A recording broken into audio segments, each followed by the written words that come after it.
South Sudan. It's one of the world's least developed countries, and now civil war has left it destitute.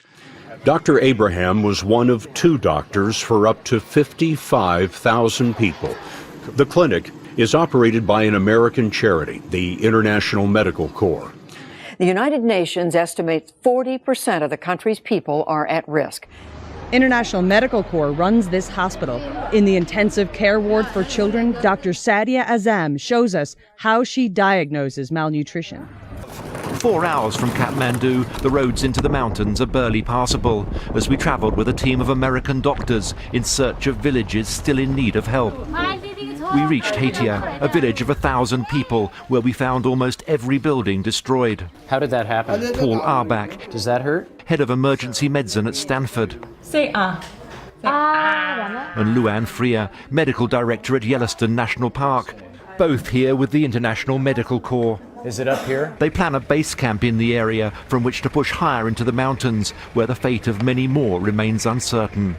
Ebola treatment units are being built as fast as possible.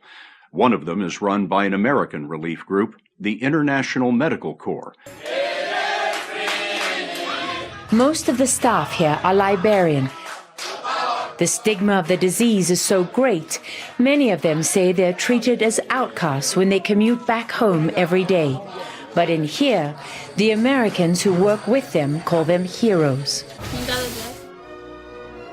This crisis is a global crisis. Whatever resources it takes, we have to be there because it's going to continue to spread if we're not there, and it has to be stopped and contained at the source. In West Africa, our troops, our scientists, our doctors, our nurses, our healthcare workers are rolling back Ebola, saving countless lives and stopping the spread of disease. He is Dr. Pranav Shetty of International Medical Corps, and he's treating dozens of patients using the newly stocked pharmacy. Are you going to be the drop-in doctor for every village, every day? You're going to provide emergency care? That is the only strategy available at this time to provide emergency service. The refugees continue to arrive.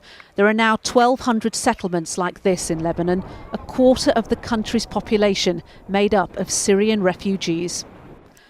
We are with the actress Sienna Miller, an ambassador for International Medical Corps. She is meeting some of the families who have fled over the nearby border with Syria to escape violence. You took a trip to Africa. So I work with this organisation called the International Medical Corps, who are amazing. They do healthcare and kind of nutrition, and they do everything for refugees in crisis zones. So there's this big disaster in Nigeria with Boko Haram survivors or people who have fled because of Boko Haram. And then there's Nancy Ossie.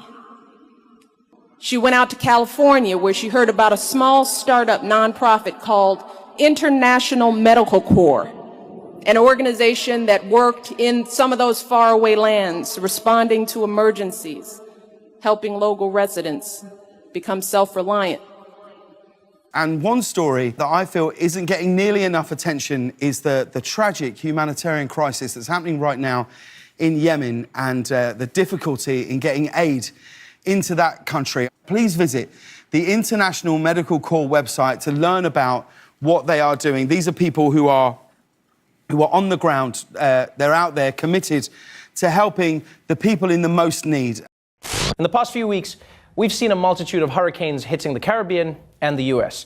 And though the storms have moved on, millions are still dealing with the effects. If you can donate, no matter how small it is, please try. Go to one of these worthy charities. Your fellow Americans could use the help. In a place that's seen such sadness, there was unbridled joy today. Adama Sanko, the last known Ebola patient in Sierra Leone. Her release means there are now no known cases of the Ebola virus in a country in its grip not so long ago. And just look what that means to the medical teams who put everything on the line to join the fight.